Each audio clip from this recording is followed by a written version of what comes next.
If you thought waking up in a warm sweat was bad, spare a thought for these hotel guests out on the street in the city in the very early hours of this morning. We got up, I think 1:30 was the alarm in the room, and then we just slept on to about 4 o'clock, I think, 4:30. Then we got told to evacuate. Yeah, we're all fast asleep in bed when it came over, so yeah, it was a bit of a surprise. 10 hours later, with the mercury creeping towards the forecast 33-degree maximum, still no power. Turfed out of the hotel at 3 o'clock this morning. We still can't get back in. Under emergency lighting only, apartment buildings became very difficult to navigate. Darkness descended on the suburbs too, nighttime driving an even more dangerous affair. Service stations were silent, and you know it's serious when the shops that never shut are deserted. Some businesses, though, defied the darkness, and everyone was searching for that silver lining. Power might be off, but the water's still on.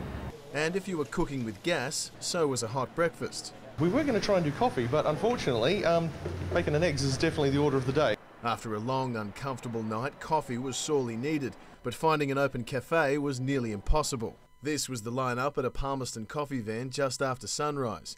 The airport remaining fully operational throughout the blackout, their coffee shop one of the few still grinding. Packed house in here this morning, but trying to get a coffee just took ages. Traffic lights were down and all bus services cancelled. I'm going home, but now I'll just have to find another way home, I suppose. Most workers, except for essential public service providers, were ordered to stay home. Royal Darwin Hospital remained operational on emergency generators. Both Charles Darwin University campuses were out of commission for the whole day. Schools too were closed, but not everyone was pleased. I want to go to school, but I don't get to. Some supermarkets stayed open, but many had to clear fresh stock off the shelves. Fresh fish suppliers also scrambling to save their livelihood. Just as we arrived here at the wharf to interview Darwin's fishing wholesalers, the power came back on. It's just gone 1:30, almost exactly 12 hours since the power was cut. They're all now scrambling frantically to fill the orders of their suppliers, but for many, the damage has already been done.